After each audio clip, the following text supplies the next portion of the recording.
é sobre recomeço. É sobre ter a certeza de que eu não fui tão longe que Deus não pudesse me alcançar. É sobre transformação. Porque Deus nunca desistiu de mim. Ele sempre me amou. Eu vivia em La Paz, eu ainda era jovem e eu tinha uma esposa a qual eu amava muito, amava mesmo. E com essa esposa eu tive 3 filhos. E nessa época, quando já tínhamos os filhos, ela me traiu. Porque eu só trabalhava. Eu pensei que o dinheiro supriria o amor. Nesse tempo, meu irmão vivia em São Paulo. E nos comunicamos. Ele aqui em São Paulo me disse, meu irmão, tá tudo bem? E eu lhe disse, não tá nada bem. Puxa, então vem imediatamente para cá, traz a tua família, aqui vai melhorar, porque o ideal é estar bem com a família. E assim terminei juntando dinheiro e fui para lá e pensei, vou buscar a minha esposa e os meus filhos e os trouxe para São Paulo. E assim, nesse plano eu fiquei, consegui uma casa, abrimos uma oficina e trabalhávamos juntos. E o que aconteceu? Outra vez ela me traiu. Aí acabou.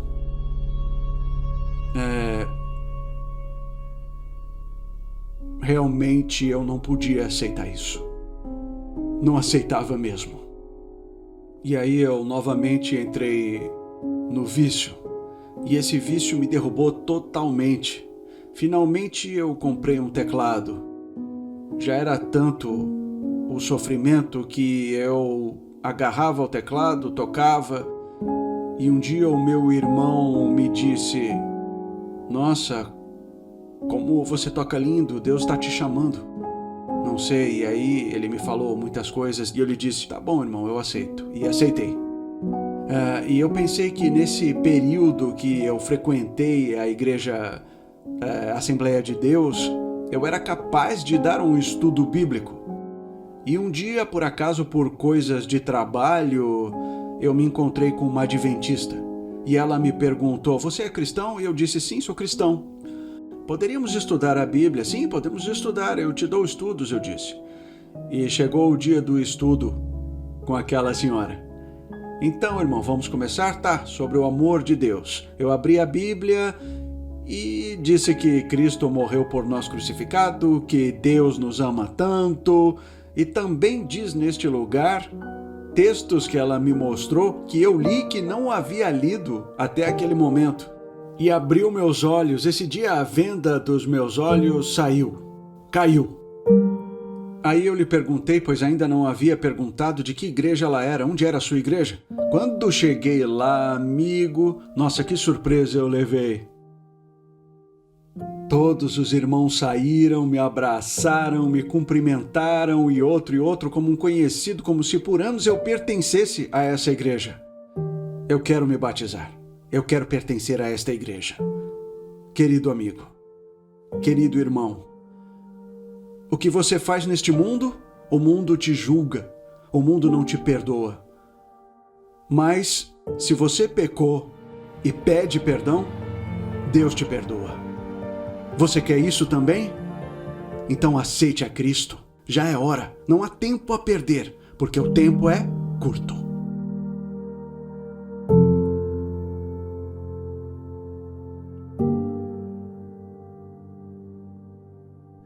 Nesse momento, então, se você puder, feche teus olhos, vamos orar.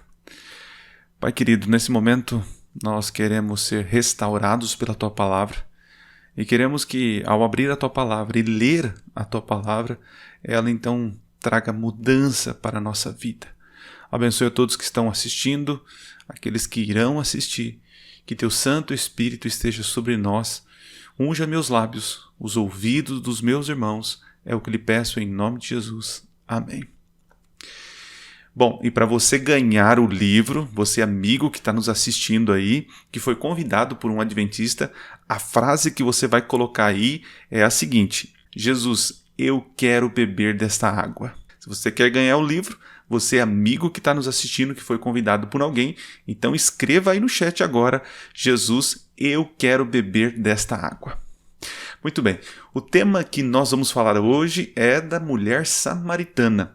Esse texto é um texto bem conhecido, né? Quem dera eu, nesse momento, pudesse estar falando pela primeira vez, né? Talvez você já ouviu essa história num vídeo, num filme, num desenho animado. É uma história muito conhecida. E está lá no Evangelho de João, no capítulo 4, quero ler com vocês, a partir do verso 7, que diz o seguinte: Disto veio uma mulher samaritana tirar água. Disse-lhe Jesus: Dai-me de beber, pois seus discípulos tinham ido à cidade para comprar alimentos. Então lhe disse a mulher samaritana: Como sendo tu judeu, pedes de beber a mim, que sou mulher samaritana? Porque os judeus não se dão com os samaritanos. Replicou-lhe Jesus: Se conheceras o dom de Deus, e quem é que te pede, dai-me de beber, tu lhe pedirias, e eu lhe daria água viva. Me permita não ler todo o texto, e eu faço um desafio para você. Leia todo o contexto ali, todo o texto de João capítulo 4, e você vai ficar assim, vislumbrado com a graça de Cristo. Eu vou contextualizar um pouquinho essa história, e vou contar a história aqui para você, porque o nosso tempo é curto, mas eu gostaria que você prestasse atenção. Jesus ele sai da Judéia, ele rompe os limites da Judéia para ir na Samaria. Samaria, gente, é um local afastado de Jerusalém, onde habitava judeus que eram misturados com outras nações, né? Pessoas que se casaram com outras nacionalidades. E isso não era bem visto pelos judeus. Isso aconteceu com a invasão assíria no ano 722 antes de Jesus. Antes dessa história, no ano 722, quando o rei Senaqueribe invadiu ali a região da Samaria, pegou alguns judeus, deportou, levou para outros lugares e trouxeram outros habitantes de outros lugares para viver ali na Samaria. Então houve uma mistura, né? Uma mistura de raças. Então os judeus não se davam bem com os samaritanos, porque era um povo misturado. E os judeus da Judéia e de Jerusalém, eles não tinham muito contato com eles, né? Porque entendiam que era um povo impuro, posso dizer assim. E Jesus então ele rompe os limites da Judéia e ele vai até Samaria. Alguns teólogos vão dizer que Jesus foi a Samaria porque queria ver, conversar, salvar essa mulher. A gente precisa entender quem é essa mulher da história. Na história diz que ela era uma mulher que já tinha se casado 5 vezes e agora estava com um homem que não era o seu marido. E o interessante é que Jesus ele está ali cansado da viagem, ele para no poço, né, ao lado de um poço. E isso é por volta do meio-dia. Imagine só o sol quente que está naquele momento. E os discípulos vão ali na vendinha, ali no bairro, ali, comprar alimentos. Jesus fica ali no poço. Diferente de hoje, né, que nós temos a nossa caixa d'água, que é a água encanada, as pessoas iam buscar água no poço. E o poço não ficava tão perto das casas, né? E Jesus está ali sozinho, naquele sol quente. E aí aparece uma mulher para pegar água. E isso é totalmente estranho, gente, porque as mulheres que pegavam água, isso era um dos afazeres, uma das obrigações das mulheres, pegar água, né? Mas elas iam geralmente antes do sol nascer, ou quando estava nascendo ali, bem de manhã cedinho, pegavam os seus cântaros ou os seus baldes e iam até o poço retirar água e trazer para casa. E também no finalzinho da tarde, quando o sol já está mais baixinho, elas iam lá com seus baldes e pegavam água. Mas essa mulher aparecia ali ao meio-dia, quando o sol já estava escaldante. E por quê? Por causa da vida dela. Por causa que ela era mal vista pela sociedade. Imagine só você vivendo num bairro, numa cidade pequena, onde todo mundo conhece o seu passado e começam quem sabe, a criticar você, a falar mal de você, a virar o rosto quando você passa. Então, para evitar esse tipo de constrangimento, essa mulher ia buscar água no meio-dia, quando ninguém estava ali para incomodar, ninguém estava ali para atrapalhar o seu momento ali, né? Então, mas naquele dia foi inesperado. Ela chega lá e tem um judeu sentado lá no poço. E ela finge que ele não está ali, não quer papinho com ele, porque quem sabe era mais um, né, que poderia falar mal dela. Uma porque ele era judeu e não gostava dos samaritanos. E era uma mulher. E mulher, o homem não conversa em público, né, com a mulher, não tem essa conversa. No Oriente tem esse costume, né? Mas interessante, Jesus inicia uma conversa com ela. Jesus começa a conversar com ela. E aqui tem um ponto interessante, né? Existem nas baladas, aí, nos encontros, as pessoas, os homens vão para conversar com as mulheres e tal, e aí vão fazer as suas cantadas, as suas conversas, né? E não tem lugar para isso, posso dizer, nos nossos tempos, no dia de hoje, não tem esse lugar. O homem então conversa com a mulher livremente. Mas naquela região, naquela época, um dos lugares que os homens mais gostavam de cantar às mulheres era à beira do poço. Você vai encontrar a história lembra de Abraão que mandou o seu servo buscar uma mulher para o seu filho, o filho Isaque. E onde foi que o servo encontrou uma mulher? E onde ele começou o diálogo? Foi num poço, quando a mulher foi lá tirar água.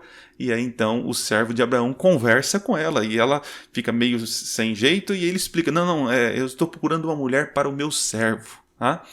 Então, Jesus ele começa um diálogo onde o contexto é que a mulher pensou, mas quem é você? O que você está querendo me cantar? Interessante isso, né? Então esse é o contexto.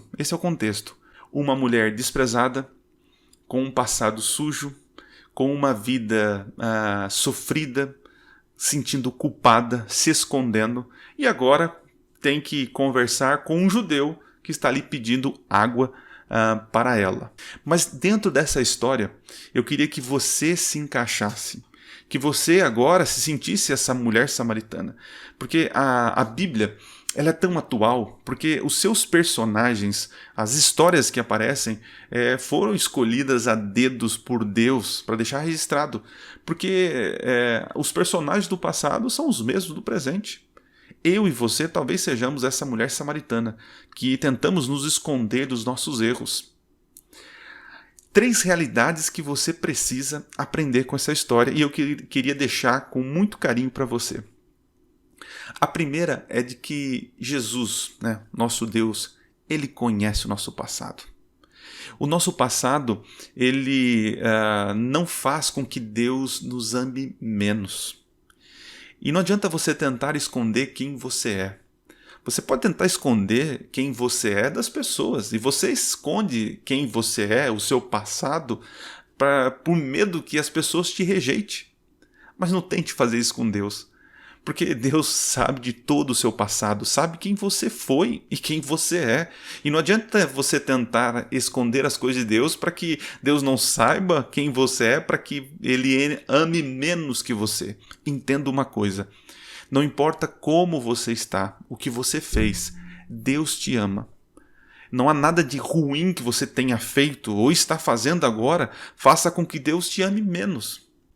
Eu tenho uma filha, né? O nome dela é Emanuela. Eu amo ela de paixão. É tudo na minha vida. E mesmo ela fazendo as bagunças que ela faz, as birras que ela faz, né? Toda atrapalhada que ela faz, isso não impede que eu a ame. Entenda? Você talvez seja pai e sabe que eu estou falando. Então eu gostaria que você, ao olhar para Deus, entendesse isso. Que não importa o que você fez, não importa o que você está fazendo agora, Deus te ama. É claro que Deus quer que você tenha uma vida melhor e que você evite os erros, para que os erros não se voltem contra você e você sofra as consequências. Então, a primeira realidade, Deus conhece o teu passado. Ali no poço, Jesus, quando pede água para ela, né? Ela fala assim, mas quem é você para pedir água, né? E ele fala assim, se você soubesse quem eu sou, eu daria para você água viva, né? E é interessante que ela fica animada com essa questão. Vai, como assim? Então, se você tem essa água que eu possa beber e não ter mais sede? Porque Jesus falou assim, você pode beber dessa água aí e você vai ter sede. Mas a água que eu lhe der, moça, você nunca mais terá sede. E isso despertou nela um interesse muito grande, né? Saber quem era Jesus.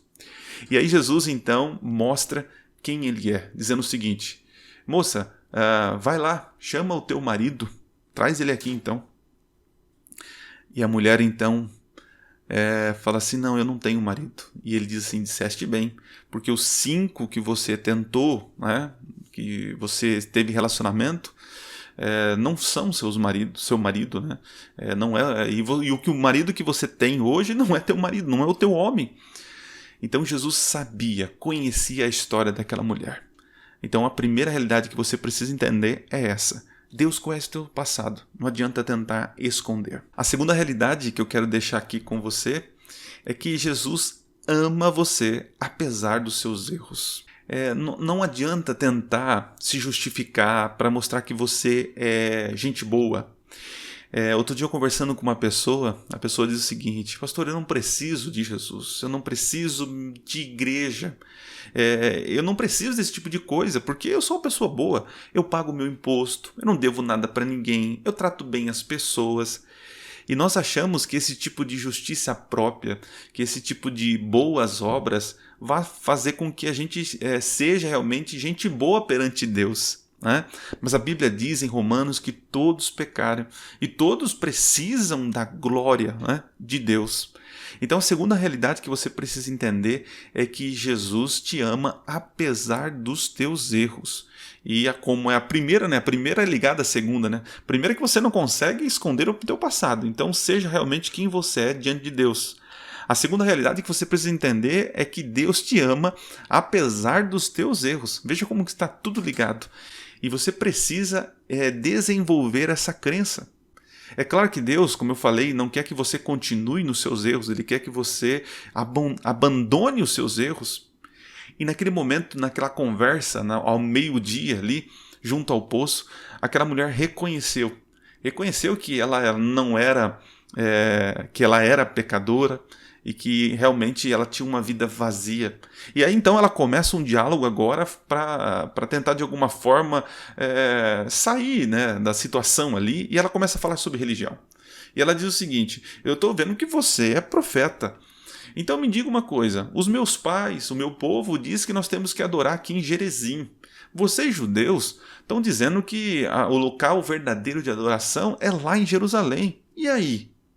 Em outras palavras, ela está dizendo o seguinte: tá bom, estou entendendo aqui a nossa conversa, mas como encontrar esse Deus que pode então me perdoar e dar essa água viva para me tirar esse tormento, essa culpa que eu tenho, né? Essa vida triste que eu tenho?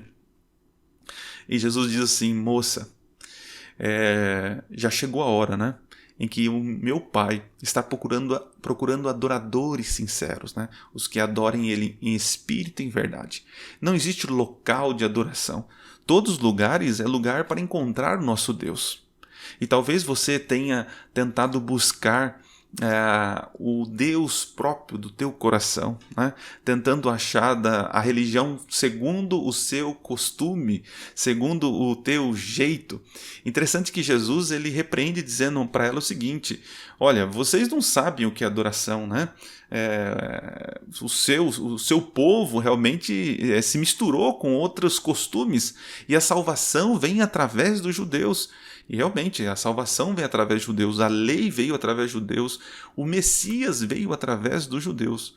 Hoje os judeus eles não é mais considerado um povo especial, né, o singular do povo de Deus. O povo de Deus é todo aquele que aceita Jesus como seu Salvador e segue a sua palavra. E é isso que Jesus estava tentando despertar no coraçãozinho dela, porque ela estava tentando viver uma religião segundo os costumes da sua família. Talvez eu estou falando para alguém aqui que tenta se justificar segundo o costume que a família ensinou. Não, minha família sempre foi assim. Meu pai era dessa tal igreja, minha mãe fazia isso, eu sempre fui assim, então esse é o caminho. Será mesmo? Será mesmo? Veja, eu não estou aqui defendendo bandeira de igreja, mas eu estou defendendo a palavra de Deus. Eu gostaria de desafiar você a quebrar alguns paradigmas e questionar a sua fé. A sua fé, esse modo de vida que você tem vivido, é uma vida de espírito e verdade? Ou seja, você tem buscado uma religião pura, você tem buscado um compromisso com Deus segundo o que a Bíblia diz. E aqui tem um ponto muito importante. Tem muitas pessoas vivendo segundo o que acham, o que pensam e o que foi ensinado no passado. Eu já quebrei muitos preconceitos na minha vida, né? Eu nasci num berço que acreditava em certas coisas da religião. Isso foi me ensinado com muito amor e carinho, e eu agradeço meus pais por isso. Mas quando eu comecei a crescer e pensar, eu comecei a estudar a palavra, eu comecei a ler a Bíblia e percebi que existiam coisas que não eram bem daquele jeito e que eu precisaria ser fiel à palavra de Deus. E Jesus estava dizendo isso para ela naquele momento. Eu falei, querida, você precisa romper os ensinos e tradições que foram ensinados para você, porque agora vem o momento em que meu pai procura não a religião XYZ, a placa de igreja XY, mas um povo que estuda, que obedece à palavra de Deus. Essa é a segunda realidade aí. Deus te ama e Deus quer que você o siga. Tá? E agora a terceira realidade para a gente terminar. Essa mulher, ela tinha uma sede. E essa sede manifestava, né, nessa tristeza, nesse momento em que ela ia buscar a água ao meio-dia se escondendo. O coração dela tinha mais sede do que a própria boca. Né? O que eu quero dizer com isso? Existia um vazio existencial no coraçãozinho dela, que precisava ser preenchida por algo. E ela estava tentando preencher esse vazio com casamentos, e casamentos que não davam certo. Se tem uma pessoa que tentou novamente, tentou mais uma vez, essa é a mulher samaritana. Ela confiou o amor e a esperança da sua vida nos homens. E infelizmente esses homens que pareciam os príncipes eram na verdade sapos, né? Talvez eu esteja falando com alguém aqui que tem tentado saciar a sede do coração, esse vazio existencial no coração, através de drogas, de um vício, da pornografia, da bebida, no casamento, né? Colocam toda a sua esperança no casamento, ou se não no trabalho, na prosperidade financeira. Tem muitas pessoas procurando dinheiro e no meio do caminho deixando a saúde. E entenda uma coisa, o dinheiro ele pode comprar uma cama bem confortável, mas não vai te comprar o sono. O dinheiro pode pagar o melhor hospital, mas não vai te dar se você não tem como comprar a saúde. Tá percebendo? Dinheiro você pode comprar as melhores mulheres e homens, né, para ter prazer, mas não vai te dar um bom casamento, não vai poder comprar o amor de uma pessoa. Talvez estou falando para alguém aqui que está buscando o Senhor nos lugares errados, como essa mulher estava fazendo. E lembre-se que a terceira realidade é: só Jesus pode saciar a sede do teu coração. Então eu gostaria que você parasse nesse momento, que você refletisse em que poço você tem buscado a água. Será que a água que você tem bebido é uma água que realmente está saciando a tua sede? Eu quero te convidar a aceitar Jesus, porque o Senhor é meu pastor e de nada terei falta, né? Ele é suficiente na minha vida. Então pare de colocar as tuas esperanças, ou pare de tentar saciar a tua sede com relacionamentos, com trabalho, com profissão, tentando fazer que as pessoas te reconheçam como alguém. Pare de ficar se escondendo dos seus pecados. Pare de fugir de Deus, tentando lutar pelas suas próprias forças, achando um jeitinho para viver. Quem sabe, igual essa mulher, o jeitinho para ela viver é ir ao meio-dia tomando sol nas costas para poder evitar o constrangimento. Pare de fugir de Deus, assuma que você é um pecador, assuma que você está necessitado do Senhor Jesus e assuma que você está bebendo água em poços secos. Você pode escrever agora no chat, não apenas para ganhar um livro, mas escreve aí: Senhor, Jesus, eu quero beber desta água. Jesus, eu quero beber da água da vida.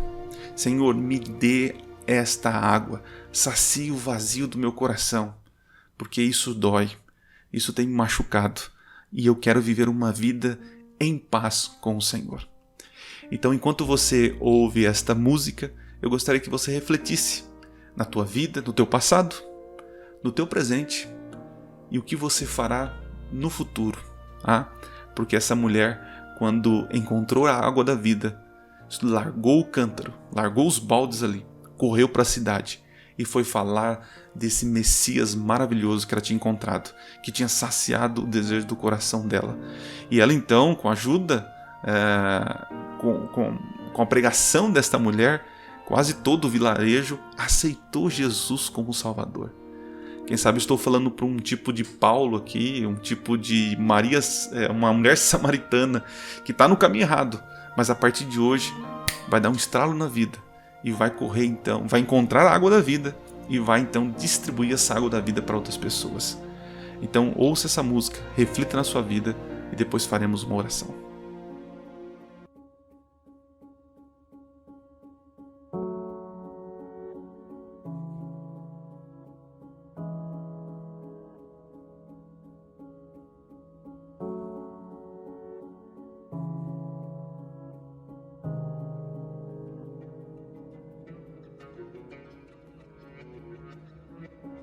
Nossa alma sedenta está, coração já virou deserto, tão cansado de procurar, pois buscamos em vão matar a sede atrás de fonte de ilusão, quando só tua água bastaria. Pai, envia tempestade, enche até nos transbordar e faz da nossa terra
Vamos orar então? Pai querido, nós queremos pedir ao Senhor perdão pelos nossos pecados, perdão por tentar fugir, perdão por tentar esconder quem somos, perdão por não acreditar no Teu amor e perdão por tentar buscar alegria, esperança, salvação em lugares errados. Hoje entendemos que só o Senhor Jesus pode saciar a nossa vida, trazer alegria, trazer esperança, trazer paz. E nós queremos sentir esta paz nesse momento. Então eu lhe peço, Pai, em nome de Jesus, dá-nos desta água, que sejamos então fonte de esperança também para outras pessoas, para que os nossos amigos, parentes também encontrem e bebam desta água maravilhosa e que juntos, em algum momento na eternidade, possamos nos alegrar, porque nós aceitamos esse convite de graça. É o que lhe peço e lhe agradeço, em nome de Jesus. Amém.